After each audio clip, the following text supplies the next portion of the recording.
во неколку наврати имав понуди да се сретнам со важни представници од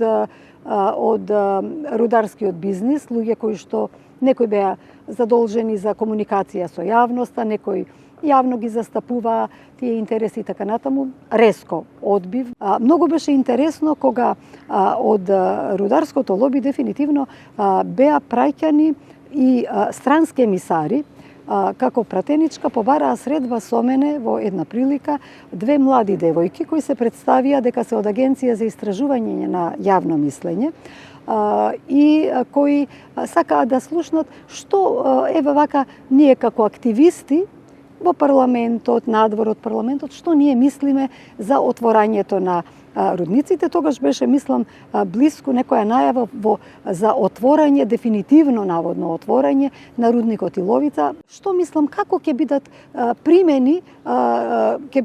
примени концесионерите на терен со оглед на тоа што претходно протестирале. Јас им реков, ќе бидат дочекани со камења по глава. Како со камења? Така викам, со камења по глава ќе бидат дочекани. Како инаку очекувате? Кога знаат дека на 200 метри над нив ќе има хидројаловиште полно со цијаниден раствор. Па луѓето знаат што тоа значи, ќе им се уништат кујки, живот, ќе мора да се иселат од таму. Тоа беше еден од начините, како што мене ми пришле, веројатно пришле на многу луѓе и испитувале колку има ровкост, мекост кај некој од нас за понатаму да превземат други чекори. И би спомнала уште еден момент на дејствување на рударски лобисти. Има луѓе кои што прават еден жесток напад врз нас како екоактивисти, кои што се бориме против отворање на опасни рудници, не нарекуваат лажни екоактивисти, луѓе незналици, кои што ништо не знаат, кои што се платени од некои надворешни сили за да и направат штета на Македонија и на македонскиот развој.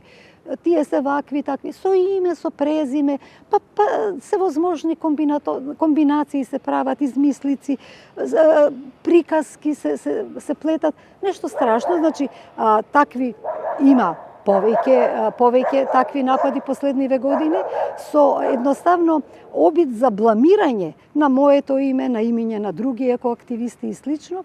И тоа се прави од една височина на луѓе кои што имаат еден насилен став, едноставно, настапуваат со една голема самоувереност, со златни синџири на вратот или слично, зависи како кој, нели, зависи од стилот, меѓутоа ги има и такви.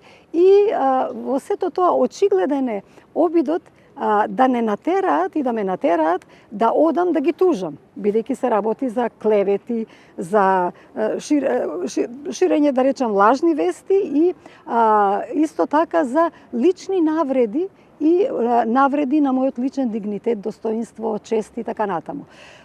Значи, многу пати сум била на работ до тоа да поднесам тужба.